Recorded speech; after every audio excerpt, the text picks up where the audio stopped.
Do you ever look at job descriptions or hear of jobs in general and feel you're totally inadequate and can't fathom how people hold down these jobs?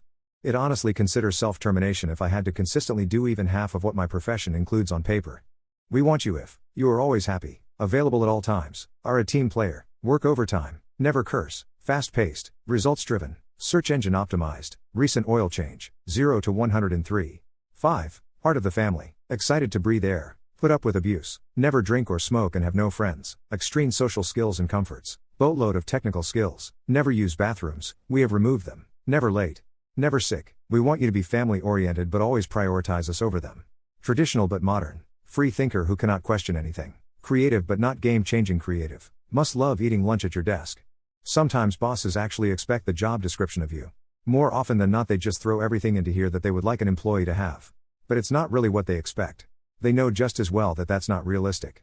And the people that are capable of that are very expensive and already have a good paying job somewhere and probably get job offers all the time because they're one of the few that are actually superhuman good. Job descriptions always sound way more intimidating than the actual jobs. Try going back and reading the descriptions for jobs you've already done. What overused word annoys the shit out of you? Gaslighting. I am sick to fucking death of seeing it everywhere. 99% of the time it's being used incorrectly. Even more infuriating are these posts I see on Instagram from life coaches and armchair psychologists, featuring a few slides that feature completely incorrect bullshit information about what gaslighting is.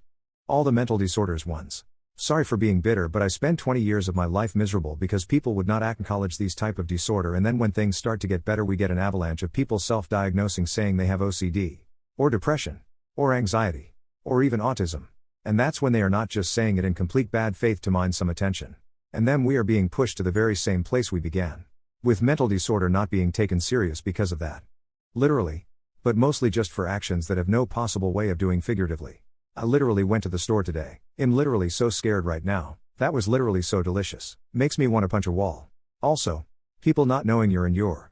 I understand why people don't know it. But it still annoys me. Also when people overuse expletives when it doesn't really add anything to a sentence. Kind of like your post. Obviously, it's driving me nuts. Just listen for it on news channel commentary on TV, radio, podcasts, everything that's not scripted. It will start driving you nuts too. If it's supposedly obvious, why are they saying it? In almost all cases, it adds no value. And it's used incorrectly in most cases. If anything, it should be needless to say. But even that's rarely necessary. Please spread the word. What is your city known for? Drinking. For anything at any time. Acceptable in our long winter months, but I bet even worse in our summer months. We're in the top 5 for drunkest cities. Although I would say it's actually too small to be considered a legitimate city. You can take a picture standing in Texas and Arkansas at the same time at our downtown post office/courthouse. Oh. And the Phantom Killer. And Ross Perot and Scott Joplin are from here. Chunky's Movie Cinema. It's a restaurant movie theater. You sit at long tables with Cadillac car seats as chairs. A waiter comes and you order off a, honestly not bad, menu. They do serve alcohol. Then you watch the movie as you eat. Love it. Smile. We just went on Sunday to see Super Mario. Meth heads. Lifted trucks. Beater trucks. Wannabe country farm boys. Wannabe gangstas. Terrible bass systems in souped up Honda Accords. I see one guy driving his lawn mower from one end of the city to the other nearly every day in the summer, and another has speakers duct taped to his moped. Snuff. Long time ago a local store ordered a case of snuff. He got the order wrong and instead was delivered a boxcar of snuff. People from all over came to buy snuff. That's snuff for now. The Nazi guy in town that has swastikas and the N-word painted on his building. Some bloody mutilated baby dolls to protest against abortion sitting in his front yard. The decapitated head of Obama on a stick. He recently moved it inside so it's just staring out of the window. He has called Hunter Biden and a number under it painted on his building. It's not even a real number. People from other towns threaten to burn down the city every couple months because of him. Has been on the news several times. They want music in all public bathrooms? I do. Now that you mention it. Yeah, I noticed this too when I went into a busy bathroom once that had no music. It was just awkward as hell. Bathrooms that have some background music are much better because you don't hear all the bodily functions. I don't want music in public. Period. Yes, that sounds nice. Don't wait. Play battleshits. This should be fun. What songs should be played? Honestly, not really. I get sensory issues really bad in public, and the bathroom is the place I run off to where I know it will be quieter and darker. But I can see what you mean. It's awkward. Especially when you can see their feet in the other stall.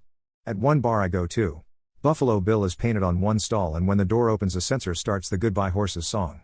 That kind of joke is the only music I want, haha. Why does all sex and dating advice contradict itself? Reading your post history, you seem like a stereotypical red pill guy teetering on the edge of misogyny and inceldom.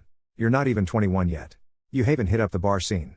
You admit you've got a shit personality and shit looks. So why would anyone ever want to have sex with you? The two hobbies you name often are running and kickboxing. Not exactly going to have women tripping over each other to date a guy who dedicates tone and effort to develop either fight or flight reflex. Prostitution isn't for everyone. But it might be for you. For the price of a flight to Antwerp and €30 you can get laid despite everything you've got going on. There's a middle ground to all those things, lol. You are just thinking of the extremes to each one. Funny how billions of men are able to figure this out and attract women yet you can't. A lot of dating advice does contradict itself. Misery doesn't stop at 40. You will need to try find some happiness in life. You are young, but there is chance you will find nice lady to settle down with. Never happened for me. You're only 19. Stop acting like it's too late and your life is over. Stop fixating on bullshit. Stop complaining. And try to be a better person. There are billions of people out there. Use dating apps. Get to know people. And build relationships. If you whine, complain, and act so hard done by like this Earl, then yeah, you will be annoying. And people won't want to deal with you.